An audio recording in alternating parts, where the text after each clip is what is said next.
Good evening, and thank you for joining us. There has been an outpouring of anger, despair, and calls for change after last night's verdict in a second-degree murder trial in Saskatchewan. At this hour, there is a rally here in Thunder Bay at Hillcrest Park for Colten Boushie, the 22-year-old who died of a gunshot wound in 2016. We'll have that story for you tomorrow on the Sunday edition. For more on the fallout of the trial, here's Janet Dirks. Minutes after the shocking verdict of not guilty, acquitted rancher Gerald Stanley was hustled into a waiting truck. Family members of the young man he shot, Colten Boushie, left the courthouse inconsolable, his uncle in shock. A white jury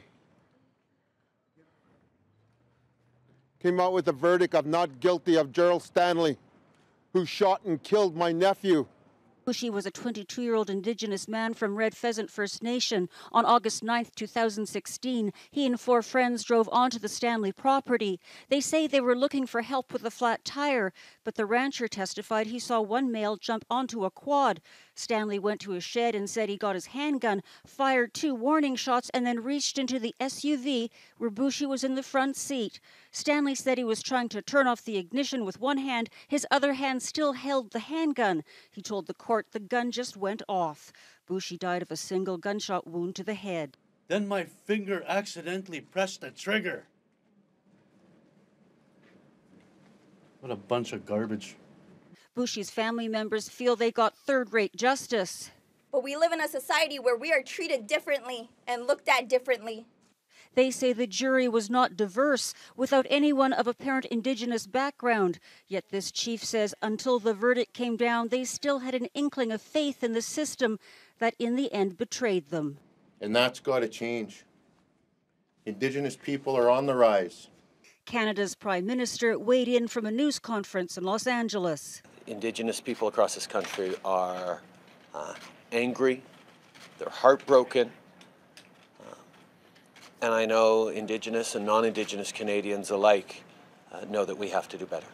Today, rallies were held across the country. There have been calls for an inquiry, for a change to the jury selection process, and for a national strategy on racism. The Crown has not ruled out an appeal of the verdict. Janet Dirks, CTV News, North Battleford, Saskatchewan. A joint meeting held this week by Thunder Bay City Council and the Fort William First Nation included a push to resolve a long-brewing land tax problem.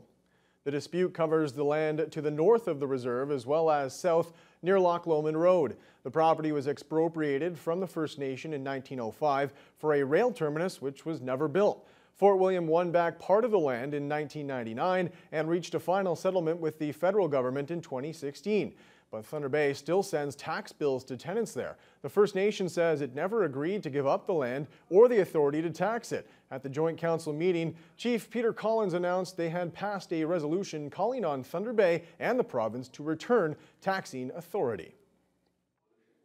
So what we're asking, we're not asking anymore.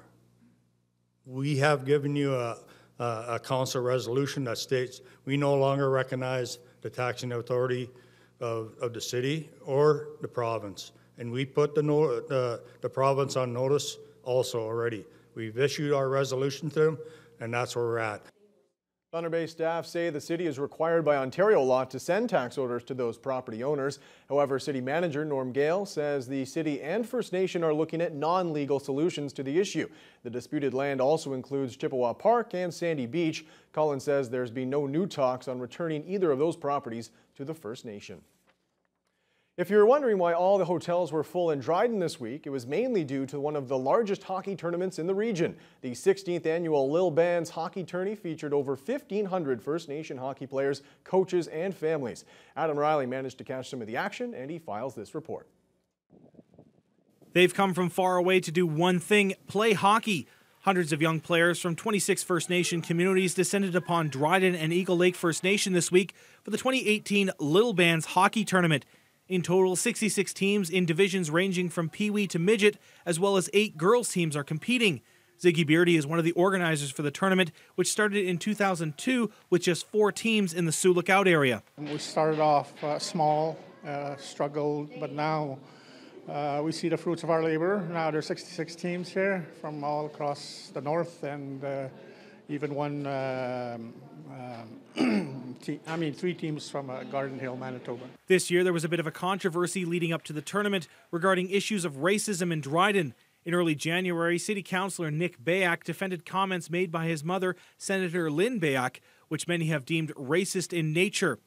Some activists even called upon the tournament to boycott the city. However, Beardy says they had already committed the resources for the tournament in Dryden, and changing venues was simply impossible to accommodate. That issue, we try not to get involved in it. We met with our leadership and they said to just keep going. They'll deal with it on their level. But we just look forward to having a great time with the kids here. One of those kids, McCartney Beardy, has been playing for 3 years and every year looks forward to the fun and the challenges of the tournament. Slowly got up there till, yeah, I slowly got gooder over time. Then I was finally kind of good as my friends. All right. And are you planning on coming back for next year? Yeah. Each team has anywhere from 15 to 25 players and support staff. Include that with the parents who come to watch. Little Bands has a huge economic impact on the city. Tourism and Community Initiatives Manager Nicole Gale says using a computer program, they're able to get an estimate of that impact. For years that we've calculated this using STEAM for these tournaments, the impact for Dryden or for any community in the area here is anywhere from about $1 million to $2 million in that range. For one tournament? Well, it's for 2 tournaments. So it's for little bands, and then also there's an adult tournament as well for hockey called Northern Bands. That tournament is set to take place in Dryden next month from the 12th to the 18th. But for this tournament, it's all about the future Hows, Orrs, or Wickenheisers. Adam Riley, TBT News. A new and popular dog sport has made its way to Thunder Bay. The Canine Coaching Club was hosting its Barn Hunt Trials, a competition where local dogs and their owners search for rats in specially made tubes. The Northwestern Ontario Association of Working Dogs partnered with the local dog club to host the event. Jason Gaidola has more. It's considered one of the newest, most popular dog sports. Thunder Bay's Canine Coaching Club has brought back for a second straight year their Barn Hunt competition, a new training exercise for dogs to test their hunting abilities. Chris Brown, trial chair for the American Barn Hunt Association, says these trials are a fun experience for locals and their dogs, but also elevate their sensory skills. And a lot of the dogs that are involved also do nose work, and nose work is another thing that's offered here at the club, here at Canine Coaching Club, and they search for different scents, so they hide scents in different areas here as well. Any local dog owner can apply for these trials through the Barn Hunt Association. Over 20 dogs competed in a fenced area surrounded by bales of hay, where they must locate a tubed rat, go through a tunnel, and climb a bale in under a minute. The club houses their own rats and have tailor-made the size of the tubes to ensure protection under Barn Hunt Association requirements. Rat caretaker Serena Ireland says the club ensures that safety for all animals is the #1 priority. It is top of the Barn Hunts Association list. It is your first lecture. It is first in your reading material, in your books, in your rules. You do anything to even look like you're going to compromise a dog or a rat, you're out. The rats are very, very well looked after because they are people's pets. They're pets of some of the people who run in Barn Hunt, and so they don't want them hurt. So if they find that their rat is a little bit stressed with some of this, then they take it out and we don't use that rat. The American Barn Hunt Association are the governing body for these competition trials. Thunder Bay's Canine Coaching Club are planning for future trials come August 2018, pending approval. Jason Gaidola, TBT News. It's a place where Indigenous and non-Indigenous high school students can meet, talk, share ideas, and learn more about each other.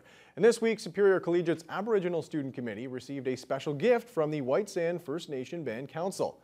Councillors donated $1,000 to the Student Committee to continue its work at Superior. The Aboriginal Student Committee was formed around 2 years ago to provide a space for students, particularly those from remote communities. The Band Council visited the students on Tuesday and spoke about the importance of education and having clear goals to aim for. There are 10 White Sand Band members on the committee, and Councillor Alex Wanakameg says that's how they heard about their work.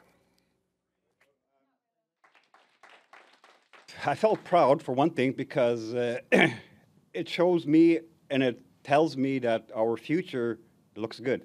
So when we see a group like this working with not just Indigenous people, but non-Indigenous, it's one of the things that we're trying to fix in this country, and it takes steps, and this is one of them. When I first got here, I had nowhere to go. I didn't really know anybody. These were the only people I knew, and they were my go-to. It made me feel a lot more safe. It made me feel better. I had guidance. So I think it's a really good thing that we have this here for students that come into Thunder Bay from northern communities or even anywhere. Members of the Aboriginal Student Committee say the money will go towards projects that celebrate Indigenous culture. In the past, the committee has held regular events like Bannock bake sales and school powwows. Well, Shane, pretty much the big story is the Olympics. How can it not be when it comes to sports? First weekend of the quadrennial event.